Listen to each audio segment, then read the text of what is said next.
আপনার আরো একটি ছবি আমি এখন দেখাবো জনগণের সামনে।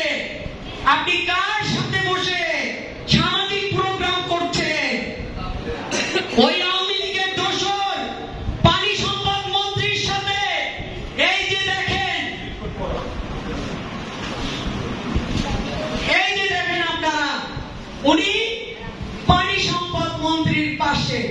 আওয়ামী লীগের দোসর কে? উনি ওনার সাথে কি আছে আপনারা দেখেন। এই যে দেখেন আপনারা, এই যে পানি সম্পদ মন্ত্রী। তো আরো আছে ওনার ছোট ভাই যুবলীগের সদস্য, এখনো কমিটিতে আছে। ওনার ছোট ভাই ওনারই বাসায় বসে এই আওয়ামী লীগের দোসর খোকন শ্রেণী আমাদের ইলেকশন পরিচালনা করছে।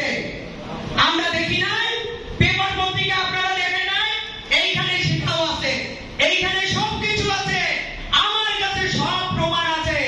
আপনারা যারা যারা বড় কথা বলেছেন না, সবাই প্রমাণ রয়েছে আমার কাছে। আমি শুধু শুধু কথা বলি না, প্রমাণ ছাড়া কোনো কথা আমি বলি না। সদস্য সচিব জিয়াউদ্দিন শিকদার, আপনার ভাইরাও তো আওয়ামী লীগ করে। আপনার ঘরে কারা, আপনার কোন সন্তান ছাত্রলীগ করে, সবকিছু আছে। আপনার সাথেও তো আওয়ামী লীগের দোসরটা আছে, দেখছি না?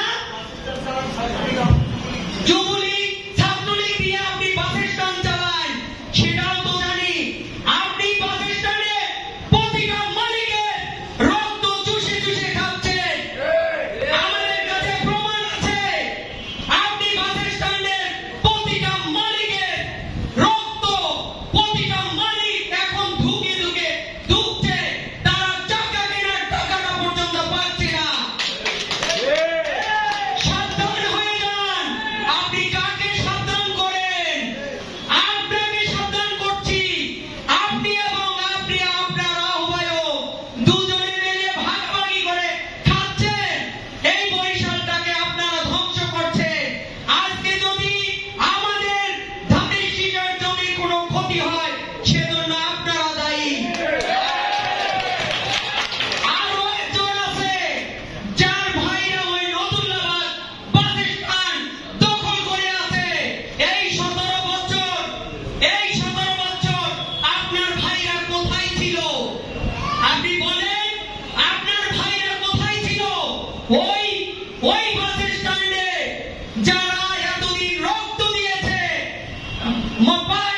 মাথার ঘাম পায়ে ফেলেছে, সেই সব লোককে সরিয়ে আপনার ভাই জবরদখল করে নতুল্লাবাদ বাস স্ট্যান্ডে বসে লক্ষ লক্ষ টাকা আয় করছেন অবৈধভাবে।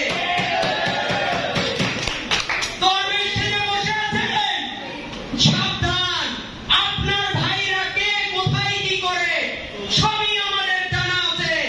এই বরিশালের মানুষ কি বোকা যে আপনাদেরকে ভোট দেবেন? আপনারা চাঁদাবাজি করবেন, আপনারা দখলবাজি করবেন, আপনারা মামলা বাণিজ্য করবেন, আওয়ামী লীগের সাথে হাত ধরে এই 17 বছর টিকে রয়েছেন। আমরা কি তা জানি না? আমরা বলতে পারি বুকে হাত দিয়ে, একটা দিনও আমরা ঘুমাতে যাইনি। যতদিন না আন্দোলন হয়েছে, ততদিন আন্দোলনের মাঠে ছিলাম। 9 বার জেল কেটেছি, 55টা মামলার আসামি হয়েছি। মোস্ট ওয়ান্টেড আমাকে দেখা মাত্র গুলির অর্ডার ছিল। কোথায় ছিল?